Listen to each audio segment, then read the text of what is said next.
Salut à tous et à toutes, c'est Pierrick, j'espère que vous êtes au taquet. Aujourd'hui, je vous propose qu'on se fasse une vidéo encore une fois sur ChatGPT. Et ouais, OpenAI a encore décidé de marquer un grand coup après la semaine dernière et l'annonce de DALL-E 3 qui allait être intégré directement pour ceux qui ont l'abonnement à GPT. Début de semaine, lundi, ils ont un petit peu cassé Internet en annonçant enfin la putain de mise à jour que l'on attendait tous depuis des mois et qui va totalement révolutionner notre façon d'utiliser ChatGPT. Donc installez-vous confortablement et on va décortiquer ça ensemble. Allez, let's go! Bon, on va pas se prendre la tête, on se retrouve directement sur le site d'OpenAI qui évoque justement la news et le titre est très évocateur. ChatGPT peut maintenant voir, entendre et parler.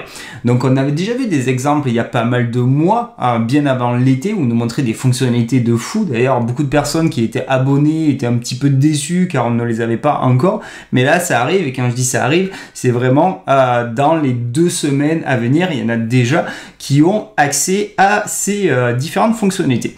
Donc déjà, là, on pourra enfin dire que ChatGPT est vraiment multimodal, c'est-à-dire qu'il pourra faire énormément de choses en entrée et en sortie, et donc déjà les exemples qu'il y a au niveau de l'analyse des images, je vous en montrerai quelques-uns, sont assez ouf. On va lui donner une image et il sera très bien capable d'analyser la structure, la thématique et justement expliquer quel est le contenu de l'image. Donc ça peut être déjà hyper intéressant.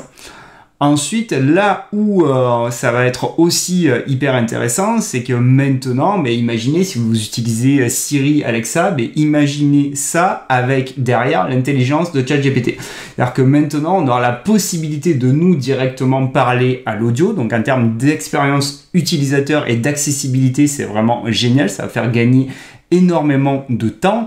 Mais en plus de ça, ChatGPT pourra directement répondre aussi en audio et pas avec une voix robotique. Ils ont vraiment pris des acteurs en fait pour caster des voix afin que justement le résultat en sortie soit le plus humain possible. Donc on aura le Jarvis, il arrive en fait. Si vous êtes des amateurs d'Iron Man et que vous avez toujours rêvé d'avoir un Jarvis à disposition, bientôt vous l'aurez. Et quand on regarde un petit peu les exemples qu'il y a au niveau du sound, c'est vrai qu'on est plutôt pas mal en fait au niveau des éléments, sachant que en plus de ça, étant donné qu'ils veulent vraiment que cette fonctionnalité soit le plus utilisée, ils ont mis des thématiques de voix en fait que vous pouvez ici voir, donc une thématique un peu plus pour du storytelling, donc des histoires, pour des recettes, des discours, des poèmes, pour des explications.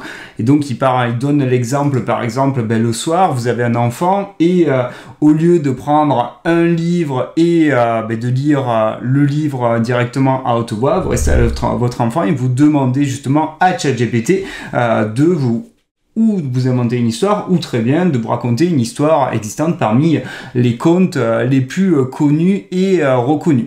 Donc ça aussi, c'est intéressant pour énormément de thématiques spécifiques, que ce soit professionnelles ou justement dans notre quotidien de la vie de tous les jours.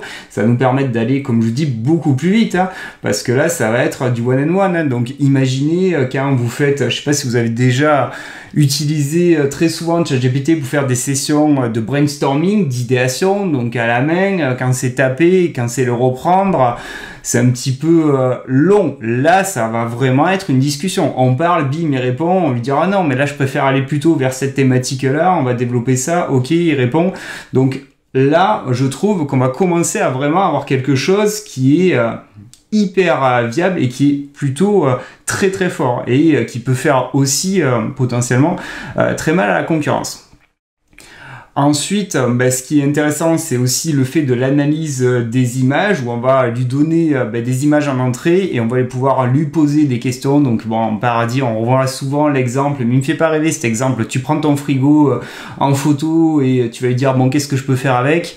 Franchement, moi perso, c'est pas un exemple qui est vendeur à mes yeux, mais c'est souvent l'exemple qui ressort. On ira voir, je vous ai préparé des petits exemples que des personnes qui ont déjà accès à ces fonctionnalités ont déjà fait en quelques heures. Donc ça, c'est plutôt cool. Et justement, on va de suite aller au niveau des exemples. Donc en termes de quand ça va être propagé, déjà, il faut savoir, ça va être propagé que pour ceux qui ont un abonnement à GPT+ et entreprise pour le moment. Et ça va être propagé justement dans les 2 semaines à venir. Donc petit à petit, au fur et à mesure, ils ouvrent les portes pour certains comptes. Donc grand maximum, vous l'aurez d'ici 2 semaines. Si vous avez du bol, vous l'aurez d'ici quelques jours. Ça, on verra bien. Dans tous les cas, vous pouvez compter sur moi pour vous montrer ça lorsque j'aurai accès. Et on va regarder un petit peu au niveau des exemples. Donc premier exemple, c'est des choses qu'on en avait vu il y a pas mal de mois, mais là c'est du concret en fait. C'est quelque chose qui maintenant est palpable. C'est que vous faites un wireframe directement sur papier, bim, vous claquez la photo, vous lui donnez et vous lui demandez directement de générer le code et il vous génère le code et après vous avez directement la page qui est mise en place. Donc ça, c'est cool. On verra la puissance que ça a, parce que c'est vrai que c'est un wireframe, on va dire, c'est vraiment un mot, une baseline et un call to action. Donc il a quand même quelques boutons qui sont en haut, qu'il a reconnu. Donc on est plutôt pas mal quand même. Donc premier exemple. Ensuite, on peut aller ici, c'est pareil, un petit peu dans le même type, sauf que là, il a fait un screenshot d'un site existant, en fait, il lui donne. Et il demande à ChatGPT de justement faire tout le code pour avoir l'équivalent de cette page. Et c'est assez ouf parce qu'il analyse vraiment très très bien l'image. Il va tomber tout le code et après directement il va aller coller le code et il aura directement la page. Donc ça aussi, ça peut être d'une aide hyper précieuse en fait pour aller hyper vite si on a des exemples de sites internet ou même ça peut être des maquettes que vous avez fait sur tel ou tel logiciel et que vous pouvez rapidement récupérer la maquette sous forme de code. J'aime bien l'idée de mon côté.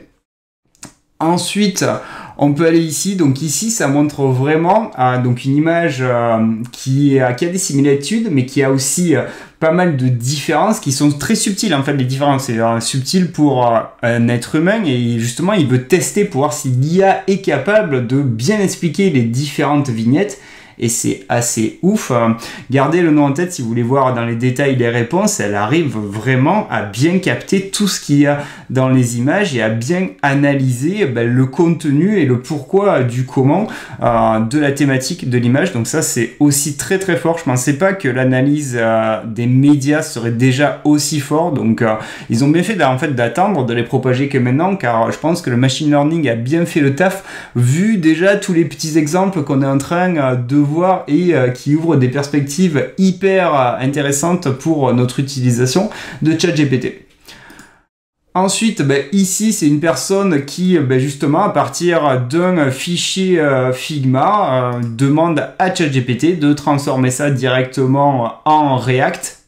Et ça marche super bien. Donc pareil, c'est un petit peu des exemples similaires que je vous montre, mais avec plus ou moins de qualité au niveau des rendus. Donc ça, c'est cool.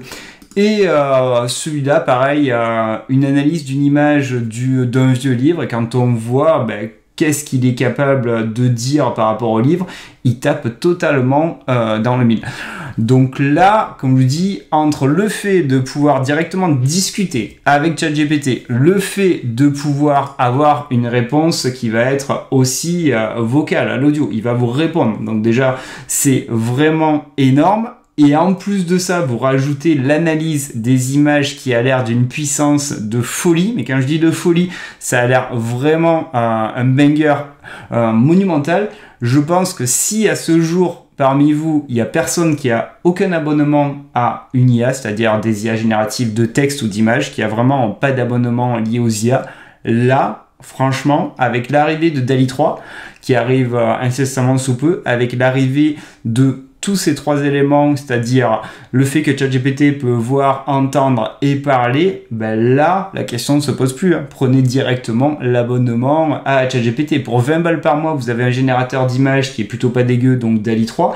Vous avez ChatGPT qui a aussi, n'oubliez pas la notion de plugin, parce que ChatGPT+, vous avez bien à peu près 1000 plugins qui vous permet de booster énormément votre expérience utilisateur. Vous avez l'équivalent de Code Interpreter qu'ils ont renommé, mais que j'appelle encore à ce jour Code Interpreter. Et là, vous avez le fait qu'il va pouvoir directement interagir avec vous par l'audio et vous répondre et analyser les images. Ben là, on est vraiment sur un gros coup et OpenAI a vraiment décidé de marquer très très fort, de frapper fort pour mettre un gros coup sur la concurrence. Et maintenant, je suis très curieux de voir comment va répondre la concurrence, étant donné que là, on est vraiment sur une IA qui est ultra polyvalente en fait, vu toutes les possibilités que l'on va pouvoir faire avec toutes ces fonctionnalités. Et pareil, il va y avoir des combos, des tricks de malade. Du moment que ça va commencer à être propagé par les utilisateurs, vous pouvez être sûr qu'il va y avoir des dingueries en ligne qui vont sortir, de montrer des exemples d'utilisation qui sont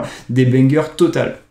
Bon les amis, on arrive déjà à la fin de cette vidéo. Là c'était une courte vidéo en mode chill, en mode breaking news, mais à mes yeux c'était important de faire une courte vidéo car à ce jour c'est quand même la mise à jour la plus importante de ChatGPT et elle va totalement révolutionner notre façon de l'utiliser.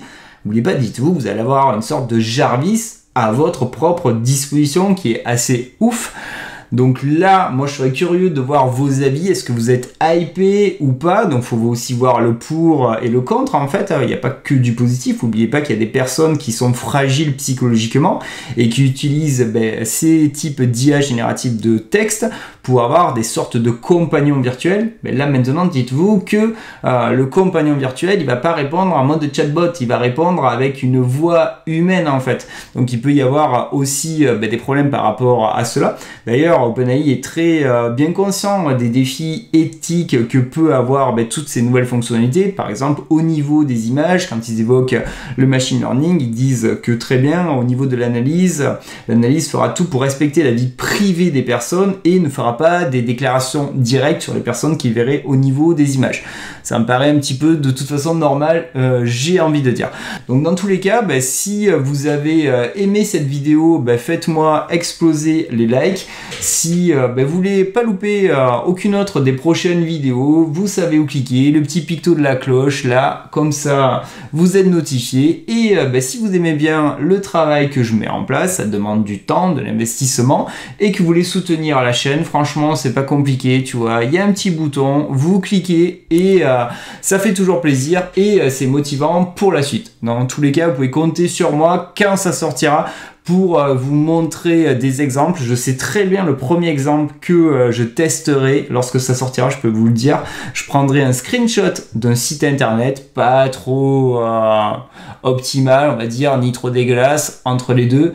Et je lui demanderai d'analyser, d'agir comme un expert en designer UX UI et de m'analyser l'expérience utilisateur du site pour voir vraiment s'il est capable de le faire et s'il ne sort pas des conneries.